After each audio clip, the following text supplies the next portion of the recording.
Oh, hey. Good morning, everybody. I started the show without having the music play. That's fantastic. I wasn't ready at all.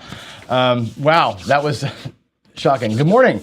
Welcome. Happy Monday. Lots to talk about today. Not really that much, I guess. Lots to talk about. There's some things I want to go over, but yeah, happy to have you all here. Old Bay's here. Looks like On Point Craps. Mike's gotten a million subscribers now. It's awesome. See you guys. All right, let's do it.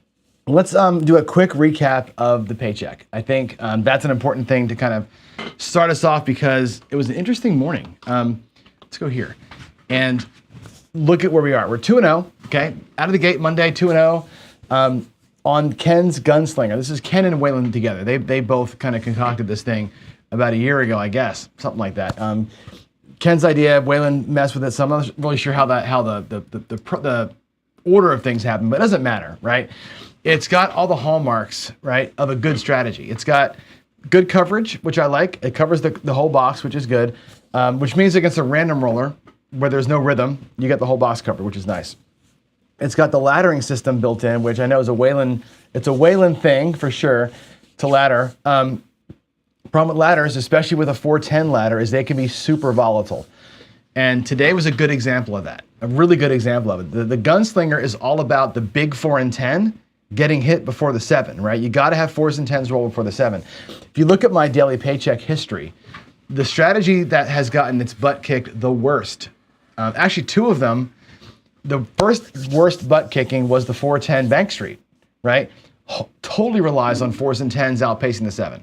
Okay, that week that we did that, it never once outpaced the 7. The 4s and 10s were just lagging behind or were dead even with the 7, and you don't get the back-to-back hits. When you're laddering up on losses on the 4 and 10, if you don't get a couple, 2, 3 in a row before the next 7, you stay in that high ladder and you never get out of it. I've gone bankrupt on this strategy more times in practices because I can't get the ladders to work coming down. 4s and 10s are just too hot and cold to rely on, I think, in a ladder. However, as the base for a strategy, if they get a couple of hits, you're going to be okay. That's why I made a change to it where I'm basically saying on A4 or A10, we're going to do a full parlay between the two, the 410 parlay, which is an old Waylon trick. The next hit, all the way back down, no matter where you are, right? On a lost ladder, I'm going up by a quarter. So instead of going up from 100 to 200, I'm going from 100 to 125 on each bet. Trying to save the bankroll. On a level 5 bet, the worst you're out there is for 2 1/4. And again, the parlay win makes that act like a ladder coming down. So I think that's a safer way to play the 4 and 10 piece of it. The inside piece, I was doing a semi-aggressive 1-unit press in there until we got upside down. Then I went more aggressive with it. We'll see how this works out. I think the secret to this strategy is going to be twofold. One is going to be how do you play the inside numbers? And 2 is going to be how do you recover?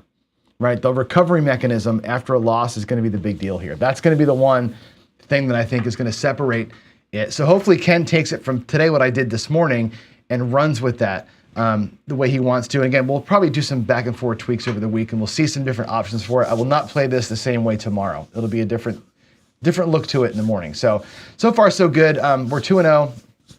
The third run isn't finished yet. I have the third one that I started. We're down about $600 in that one, but we ran out of time. So I'll pick that one up. I'm not going to call it 2-1 yet or 3-0 yet. I want to finish that roll. Maybe over lunch, we'll have some time to finish the roll. So that's what's going to happen in a little bit, okay?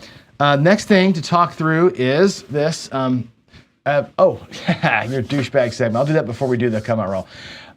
Yeah, you might be a douchebag if you lack basic hygiene and manners. And what I mean by this, and you know who you are, right? I think Chiro did a show on this once. Stinky poopy pants come up to the table, right? Please, craps is a shoulder-to-shoulder game. Do not roll up to a craps table if you haven't showered, if you ain't got deodorant on, if you crapped your pants or peed yourself. Let's not make us all have to deal with all that. That's just common courtesy, right? That's just common courtesy. Please, if you're that disheveled, you don't belong in the casino anyway. Go get yourself cleaned up and don't get out of my area. The other thing is this, the manners thing. I joke all the time about the don't pass players being, the stinky old guys in the hook that are smoking their cigars. Fine. If you want to sit back there and smoke your stogies and count your black chips, have at it, right? I'm all for that. Don't blow that smoke in my face. 2023 now, right? Not everybody smokes. I used to be a smoker, and even when I smoked, I would take a drag, I'd lean back, and I'd blow the smoke into the aisle and up. I would never blow it into the table or, God forbid, at the person next to me, which people do all the freaking time. Have a little bit of common courtesy, some respect for your people. Don't be a douchebag with bad manners. Don't be coughing in my face. Don't be breathing on me. Don't blow your smoke at me. And for the love of all that's holy, please don't come up here smelling like ass. That's what I'm asking for. Don't be a douchebag. Respect the people around you. And there's that. So with that said, let's hit the Comeout roll. And there's not really a whole lot here to talk about. I didn't want to overload the screen today. Friday Night Fights was great. It was a great show. I want to thank, by the way, Glenn Anderson, who came in and picked up the slack because Scotty Free was supposed to play. He didn't get back to me. Glenn, next man up, stepped in and jumped in. And not only jumped in, but he unseated Corey. He unseated our 6-time champion, which is an amazing feat. My roles on that show did not go well. Bad timing. A lot of guys working the Comeouts and working different things. And every time they hopped, I didn't hit the hops. Hopping the insides, I'm hitting the 4s and 10s. And they're, working the Comeout. It's a Comeout 7. It just didn't work out so well. Yeah, Glenn survives. So Galen, our new champion, survives. And looking forward to a new chapter this week coming up. Craps Chat last night was a long one, of course, right? 3 hours long. Good show. There was a little bit of a heated section in the middle there, which, again, I think it's fine, right? I think a couple of people didn't like the fact that we got into it a little bit. I think Alfredo and I got into it for a second there about consecutive Comeout losers on the don't, and I think Skill and Luck and I were kind of going after it. It's fine. Like, we're all friends, right? We're all friends, and we're all debating, and it's all good.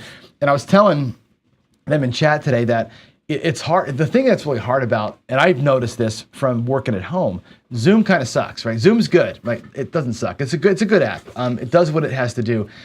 But when you're in a Zoom call, there's a little bit of a lag, as you know, and you also can't hear. Like, when you're talking, you can't hear that somebody else is talking, and that elevates the conversation sometimes. And you get all the hand waving and stop and all this kind of shit. It feels rude and awkward when you're having even a regular conversation where you're talking over somebody. I think in a debate-ish kind of a thing, it comes out worse. So if that was off-putting, I'll own up to some of that myself for sure. Not the intent, of course. We're just trying to get points across, and I think it's important points to get. I think one thing that Adam said over in Discord was, guys are fighting too hard for their way of play, which is probably true, right? We all have passions about how we play, and it's born of a lot of things. And I think today's going to be a great episode because we're going to go to the table. We're going to talk about, and a big part of that debate was the Comeout series. The Comeout series for a don't pass player and playing it safe. And I'm going to show you some Comeout ways over here in a minute. And then we're going to go to win craps. I'm going to show you in win craps what it really looks like. I'm going to try and prove out what I'm saying, make my words make sense with dollars, okay? So let's take that conversation from last night that I'm going to cherry pick do you work the Comeout or do you hedge the Comeout question on the don't pass? That was my question to Jacob. We'll take a look at the options we have to hedge the Comeout and whether it makes sense to do it or not. I know that there's good arguments on both sides of that. Let's go to the table and let's play with some chips, and I want to look at it closely. So give me a second here. I'm going to change my screen and go right to it. I'm going to zoom in there. Give me a second to turn the light on. I got to move the chips out of the way.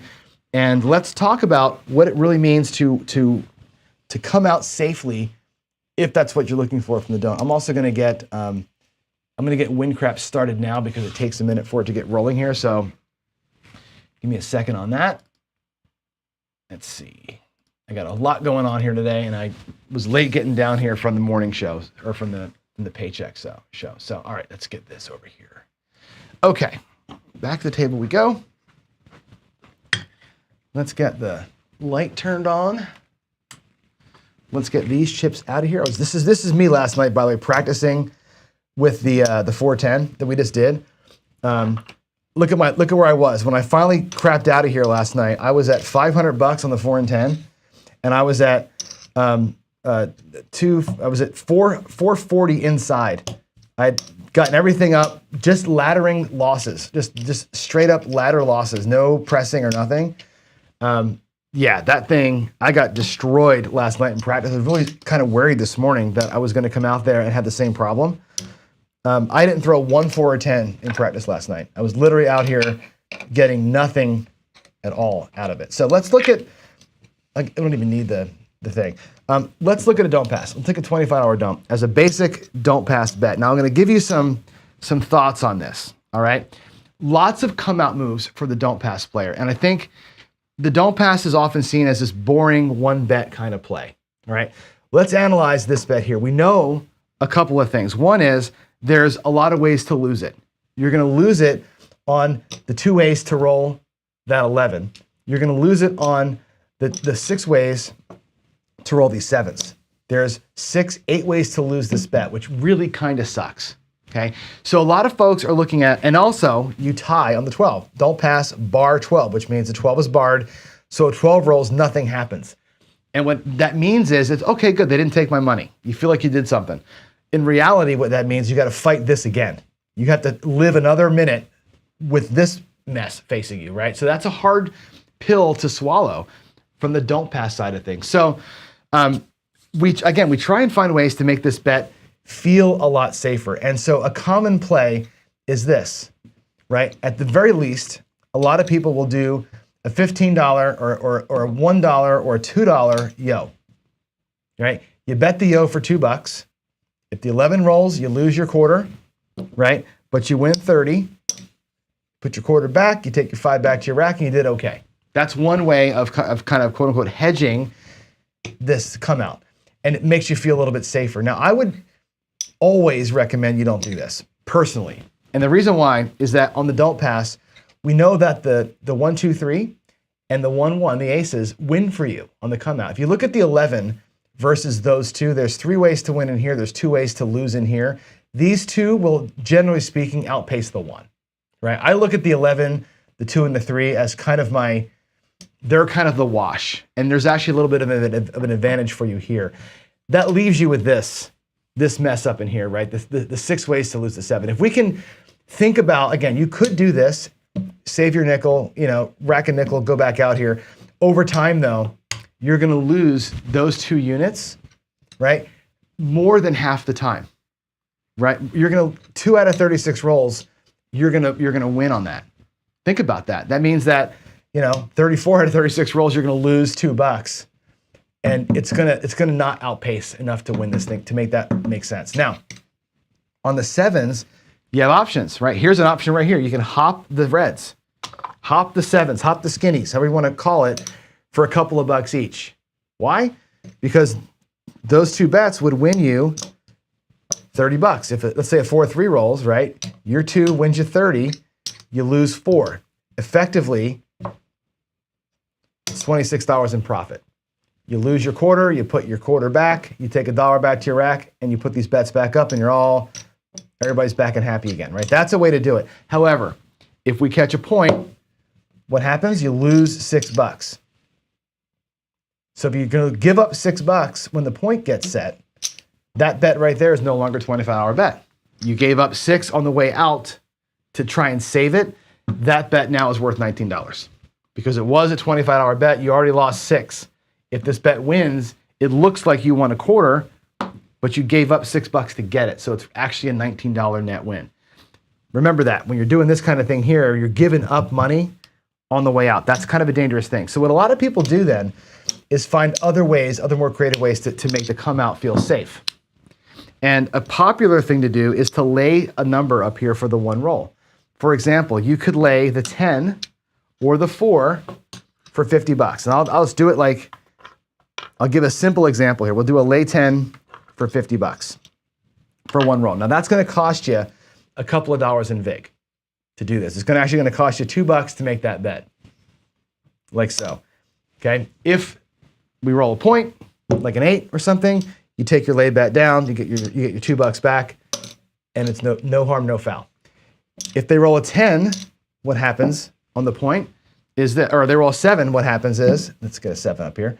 We roll a 7, they keep your vig, they pay you a quarter, you lose a quarter, your quarter goes back out, you pay $2 more in vig to get the bet reset, and you're back out again. So your net here right, is a $23 win or a $2 loss. This actually cost you your VIG to keep the bet safe.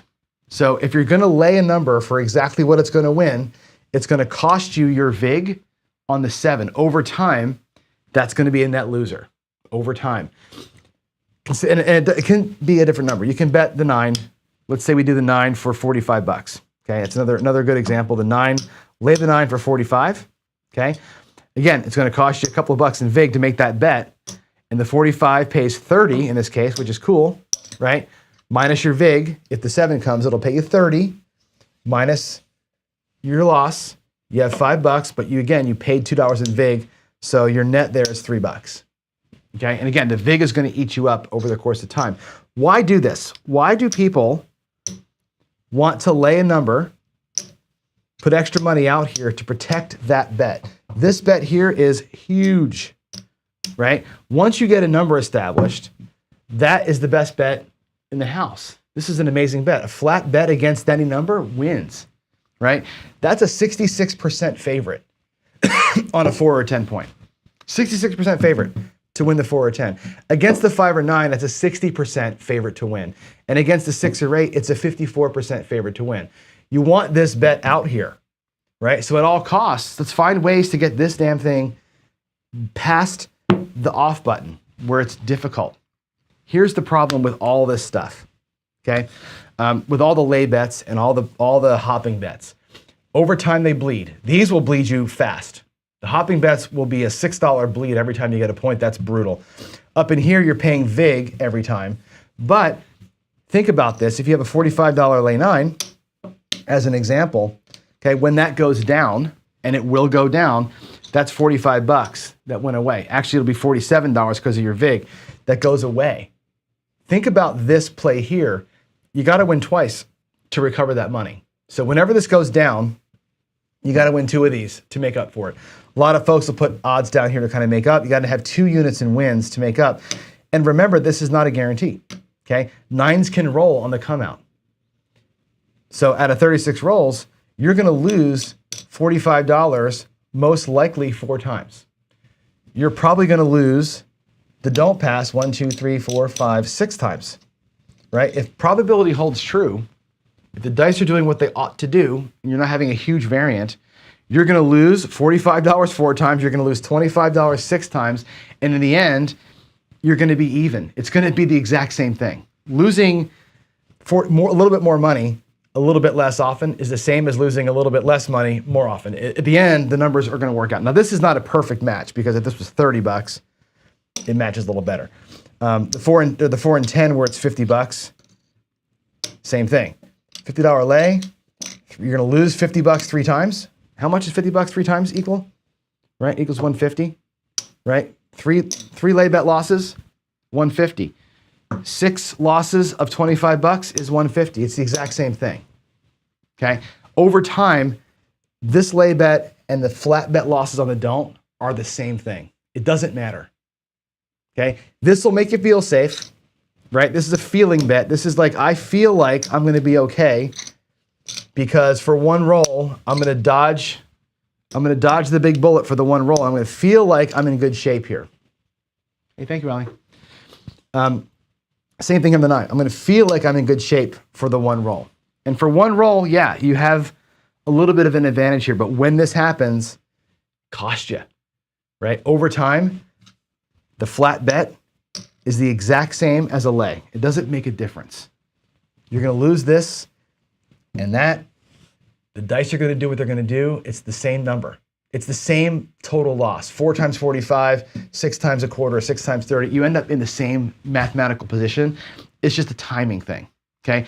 I don't recommend doing it. I used to do it, right? Because again, I get that feeling that I'm doing something. I feel like I'm protecting myself. And in reality, it doesn't matter. In the end of the day, losing a little bit more often is more palatable than losing a lot a few times. And I think that's where I've landed. Now, other ways on the come out, and this is where it gets fun, okay? Think about this one. Now, I told you the 11 is a bleed, right? 11 is a $2 bleed to protect. However, I do like to do this. I do like to do $1 on the 12. I love that bet.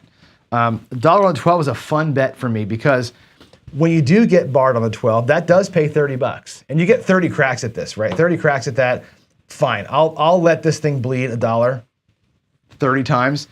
The one time that it makes it, it covers all of that stuff. And this is actually kind of okay, that was a good move. One thing that Dylan likes to do, skill and luck, is he does this. He actually does a field and a yo and a 12, right? You're catching it on all the sides here. When you're catching it on all the sides, no matter what happens here, if a 4, 9, or a 10 are the point getting set, you're getting paid on the field. You get a 2 or 3, you win here and you win here. You get a 12, you win here and you win here. You get an 11, you win here and here, right? Everything's a winner for you, except for, of course, a Comeout 7. Now, the Comeout 7 takes an extra few bucks from you, but you're taking a crack at it. I do like this Comeout move. I think that this is a way to play the don't with a little bit of extra juice, and you might play with $5 in here, depending on your don't level there. But I like grabbing the field and the 12 bet. I like that bet because that actually doubles me up in here. It's actually a pretty stout way to play it. So on the Comeout, grabbing things that are going to make you money on the Comeout versus things that are going to cost you money on the Comeout, I think is where it's at. I'm looking to make money, not lose money on the Comeout. So that's my recommendation, but there's all your options, right? Options is to grab the 12 to cover the tie. Options to grab the 11 to protect against the yo. Options are to lay numbers up in here as a short-term one roll protection against the 7, which again, over time, these two will equalize. I don't think that's a great play. They'll equalize over time. But it is an option for you to explain. You can lay the 6 or 8. You can lay the 8 for 30 bucks if you want to, right? Just pick the 8, lay it for 30, it wins a quarter. Same deal. It's the same exact deal. This will cover that. 45 on the 9 or 5 will cover that. And 50 on the 10 or 4 will cover that. Either way you want to do it is fine. Pick your number, lay your thing, be safe if you want to play that way. Again, me, don't recommend it. Now, let's go to win craps. I want to show you on win craps the differences between these options. I've coded up, I think. I didn't code up with the 12. I just did the basic plays. And I want to show you in win craps the differences between these things. And I've got 2 other plays in win craps that I set up for us that I think you're going to find very interesting. I hope you do. So give me a second here to change my screen. And let's get this expanded. I'm going to start win craps. Whoops, not that one. I'm going to start win craps up. And let's change to this. Give me a second here. We'll let it win craps fire itself up. And I will show you what I did over here. Let's get this thing rolling. I have a lot of players out here. I got 5 players on the don't right now. Let's go ahead and make this a little bit larger so we can see the code that I wrote. Again, it's not amazing code, but it's okay. We can change lots of things about it. Okay, here's my players. Player 1 is going to be called DP Clean. You can imagine, don't pass clean. He's going to make a base bet of 25 bucks. If the next roll's a Comeout roll, he bets $25 on the don't pass. That's his entire script. That's all he's going to do. Okay. Let's get over here. I'm going to scroll down. I have the code down here that does the bankroll stuff. So if we happen to win goal of 10% or lose, I think 20%, it'll reset the bankroll. So we'll see if this guy will probably never hit goal. Okay. Because it's super, you'll see like the don't pass flat bet does nothing for you. It just literally sits there and idles away. It's almost like it's idling like a car. The next player here that I got is, where's my mouse? It's this DP lay hedge. So this second player here, he's going to do, again, a base bet of 25 bucks. And if the next roll's a Comeout roll, he's going to bet that base bet on the don't pass. He's going to bet $2 on the yo. And he's going to bet his base bet times 2 on the lay 4. Now, we could have picked anything. I could have picked the 9. I could have picked the 6 or 8. We can change this up as we go. It doesn't matter what we put in here. It's going to be the same over the course of time. It doesn't really matter. But I picked the 4. A lot of folks like to lay the 4 or 10. So let's pick the 4. If a point is established, we remove our lay bet. That's his whole script. Okay, not very complicated. Laying the Comeout, playing the 11 on the Comeout. This is the guy that feels pretty safe as he goes. Okay, the next guy, DP Hop Hedge, he's going to, again, play a base bet of a quarter. Although what he's going to do is bet his base bet in the don't, He's going to bet $2 on hopping for 3, 5, 2, and 6, 1. He's going to hop the reds for $6. And he's going to bet his 11. So he's not going to have a lay bet. He's going to do the hop bets instead. And again, on the hop bets, he's going to make $4 or $5, whatever it was, if the 7 rolls. He's going to make a little bit of juice when those things come out. The next guy is going to be a DP hedge to win. This is based, this is an Adam G thing. So this guy here, base bet is a quarter, okay? He's going to take a page out of my book, and he's going to bet $3 on the hopping reds and $3 on the lever. He's going to up it a little tiny bit. In other words, if you win on a 7 on a hop, or you win on the 11 on the hop, you're going to win $20, an extra $15, not just the hedge, the pure hedge. You're going to win a little bit extra. These could easily be $5 on the yo and, you know, whatever, $6 on the hops. You can do a little bit more if you want to. That depletes this a little too much. So we're going to do another guy who's doing the hops on the come out, not a lay bet. You'll see that the hopping guy and the lay bet guy, the hop guy's giving up money every single time, $6 every single time. The lay bet guy is going to give up $50 every so often, and they will be, I think, pretty equal in the end. You're going to find that it's going to equalize itself out. And the last guy that I've got here is, I'm cheating a little bit. I'm going to show you this now because it's fun. There's a DP tiny ladder. I don't know what else to call this one. This is basically James Newberry's. He's in chat right now. This is basically his strategy. Okay. This one is going to be this. We're going to go auto handle winning bets. It's going to be same bet plus a little bit. Okay. Same bet plus the ladder amount. We're going to go, actually, should be same bet plus $5. Mistake that, right? So same bet plus or minus $5. So up $5 as we go, down $5 as we come back. Simple little don't pass flat bet with a tiny ladder. And that's going to be it. Very, very simple. That's the whole thing. So we're going to run him out there as a control experiment as well, just to see what a basic little tiny ladder does. This is the impetus, by the way, for the ladder I was doing this morning with the what do you call it? With the gunslinger strategy. So let's restart. I'm going to go ahead and get a game, new game. I'm going to save everything. Yes. I'm going to save my session. No. We're going to rewind the playback. And here we go. Everybody's coming out. Now, let me show you something too. The action dice roll file. I'm using a dice roll file here that's got 57,000 rolls in it. You can see this file here. This is a file given to us by a subscriber who has logged 50,000 rolls at a casino. These are actual casino rolls. This is not the RNG. This is not me rolling in the garage. This is live casino rolls that have been logged. 50,000 actual rolls. So it's not some, BS randomization thing. I'm going to use the same series of rolls every day for all of our strategies. We may stop at about 10,000 because it takes a while to roll through all this, but let's go ahead and get rolling and see what these strategies do against the 57,000 rolls that are from random. So let's go statistics, bankroll, and I'm going to put 4 of these up. Let's go new.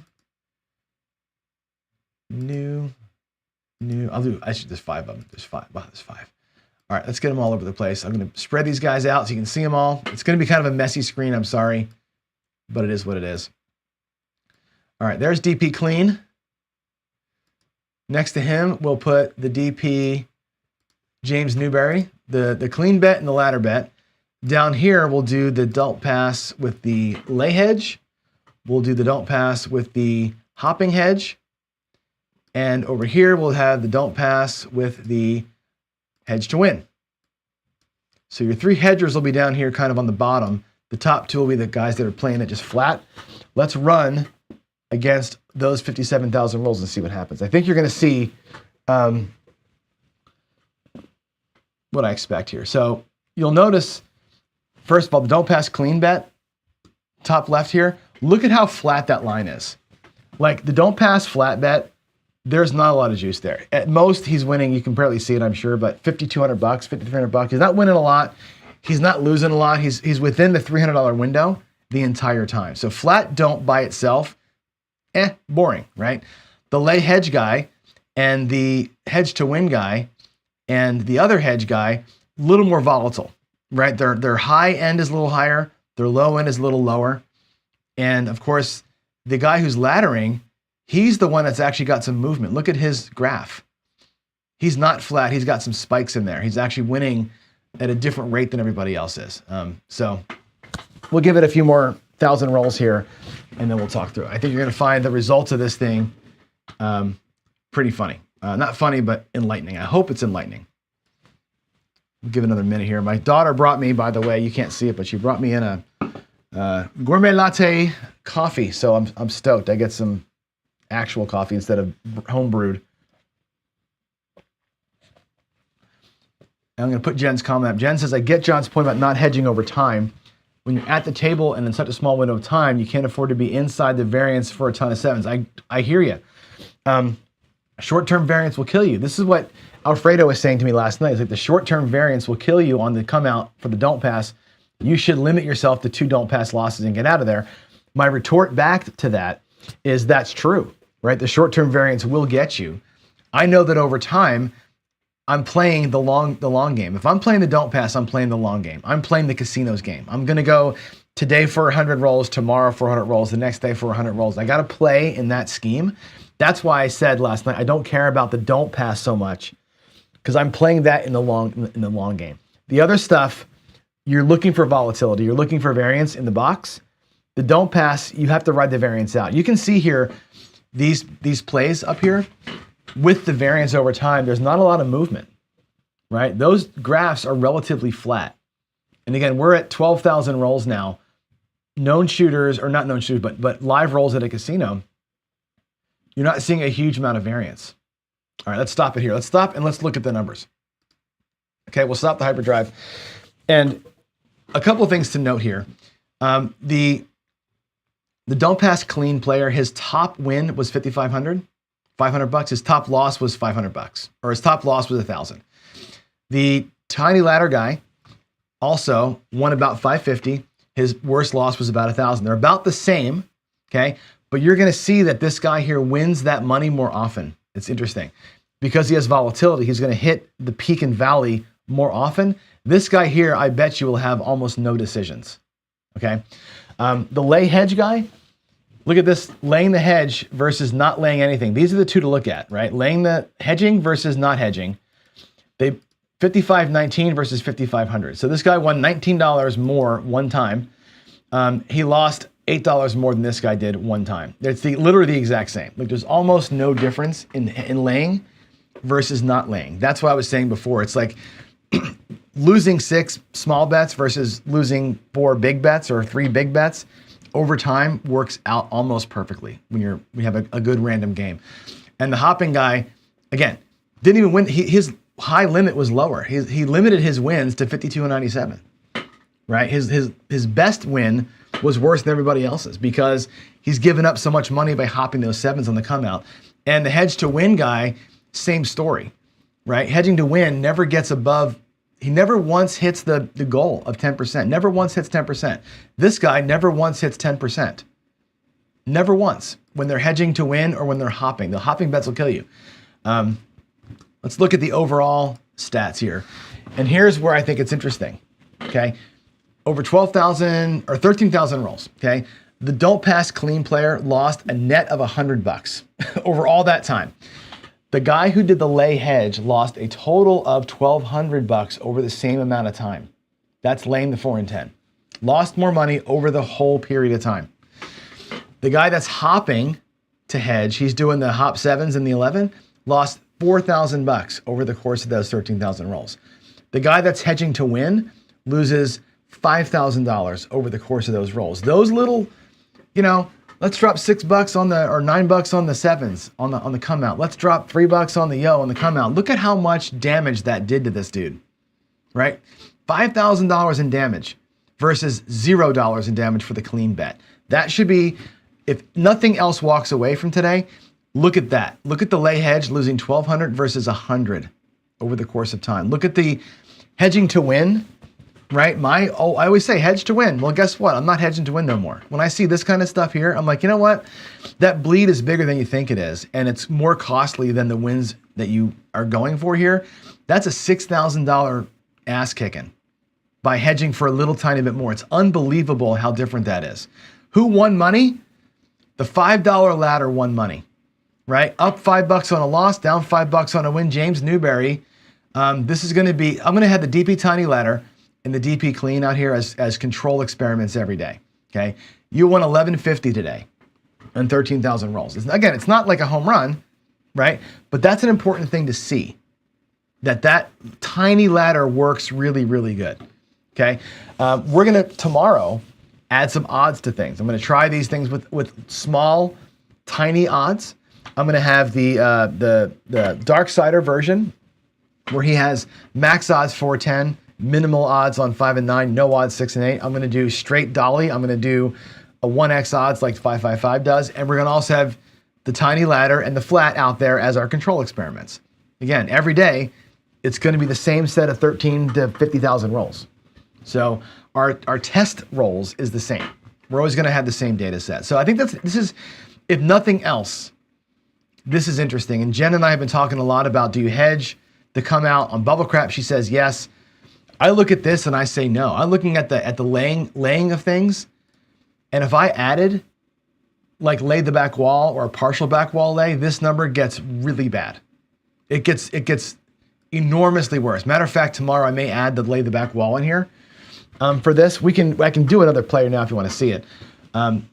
It's incredibly destructive to lay the back wall. When you're giving up $30 on every single come out roll. That's bad. Let's look at one more thing before we get out of here. We'll go to statistics, the check stacks. This is where we see the number of decisions. I want you to check this out. The don't pass clean, okay? In all that time, 13,000 rolls, right? He had 3 times where he made $500 and 1 time where he lost 1,000. 13,000 rolls, he had 4 decisions. 4 times. Win, goal, loss, limit. At a 25-hour flat bet, don't. You're never going to make any money doing a flat, plain old, never moving it around, flat don't. So a total of 4 decisions the entire time. That's incredible. The lay hedge guy, not much better, only had 8 decisions. 8 times laying it with a flat don't. He only had 8 decisions where he won 5 of them, lost 3 of them. That's why he loses money, right? 5 times you win 500, 3 times you lose $1,000. You're upside down, clearly. The hedge to win person, no wins. He hit his loss limit 5 times. That's brutal. The hopping hedge guy, again, 3 decisions, never won bankroll once. Never won goal once. He did lose all 3 times. And the tiny ladder, look at the difference here. When you're doing the little $5 ladder, check this out. 26 decisions, 19 times hit goal, 7 times hit a loss. That's incredible. 19 $500 wins, $7,000 losses. That to me is the thing, right? When I go to the casino, I want a decision. I want to win 500 or lose $1,000 or whatever the number is going to be. This guy here basically has a simulated month worth of play, right? 26 trips to the casino. He either won or lost. This guy in 13,000 rolls didn't even get 4 times. That's like, what is that? 4,000 rolls per trip and never made goal. That's insane, right? This is like the example of time at the table being your enemy to me. So anyway, there's my Windcrafts moment for you. Hope that was good. I'm going to move this over here actually and hide it and come back to y'all. Let's come back over here and talk a little bit. So, the light's on. Damn, stupid freaking light. I always forget. I need a remote control for the light. I keep saying it. I'm going to buy one. Oh, my goodness. Oh, I got my 555 don't shirt on today, right? We're playing the don't pass this week. So I may have to wear this shirt every single day. I may have to wear this shirt every day this week to be on it. So hope that was enlightening. And what I said last night was based on knowing the answers. I knew what was going to happen when I rolled this out today. I've seen this play out before. I've seen it play out in Windcrafts on random, on me, on this set of known rolls. Laying and going flat is the exact same. There's almost no difference other than the lay bet guy over time loses a lot more money. In the moment, it feels like you're treading water. In actuality, those lay losses are hard to recover from. It takes 2 wins to equal at least 2 wins, maybe 3, to recover a lay bet loss. So you got to remember that. If your strategy is just laying and a flat bet, you can see just comparing those 2 bets what happens over time. If you're getting the don't and you're doing something else, I can't account for that. This is just looking at what does the lay bet versus the flat bet do on their own merits, okay? And there it is. That's why things like the Moonbow from Skill, the lay bet and the thing, right? You're gonna have, he knows that lay bet's gonna be a net loser. The lay bet versus the don't pass is gonna be a net loser over the course of time. However, the rest of that strategy more than compensates for that. He's got a big set of odds down there. He's got place bets that he's working on a rhythm. The rest of the strategy covers up that loss, but you can bet your ass you're gonna lose more money lay bet on the versus the flat bet. That's gonna be a net loser for you, but the rest of the strategy works so well that it covers that up. And that's an important piece. That's, I think, if nothing else, take that away, please. Take it away, what that looks like. And also how flatline that don't pass was. That don't pass being so flat, I was like, oh my God, that's what a 50-50 bet looks like. That literally is the casino, right? 13,000 rolls, we lost $100. Hello, house edge. That's exactly the house edge at work. That $100 out of 13,000 rolls, or $100 out of whatever number of points we lost there was, 100%, that's the house edge at work. That's $1 every time something goes south. So that's a really good demonstration. So I hope that was good for you all. Oh, DGE, come on, man. I appreciate that. Thank you so much, man. If I was on the moon with a pack of beer and one channel watch, it'd be me with anime. That is fantastic. You're the man, dude. All right, guys, that's good. It's 8:49. I got a little thing I got to kick off here, a class for my day job. So I'm going to go ahead and stop the show now. Please, comments you have on today's show, drop them in the Discord under Coffee and Craps. If there's a thing you wanted to see in WinCraps I didn't show you today, let me know. I got more WinCraps all week long. We're going to rock this thing all week. I got so many options for Don't Pass stuff on WinCraps. We're going to make the Don't Pass fun this week, okay? Flat betting like this, not so exciting. It's going to be great as we move ahead. So we're going to construct, I think by the end of the week, the ultimate 2 or 3 Don't Pass strategies. So that's it. Y'all have a great Monday. Thanks again for watching today, both shows. Thanks again for a great Craps chat last night. And maybe I'll see you at lunch to finish out that roll. We'll see how it works out. Anyway, God bless y'all. Have a great day, and I'll see you a little later on. Thanks. Bye.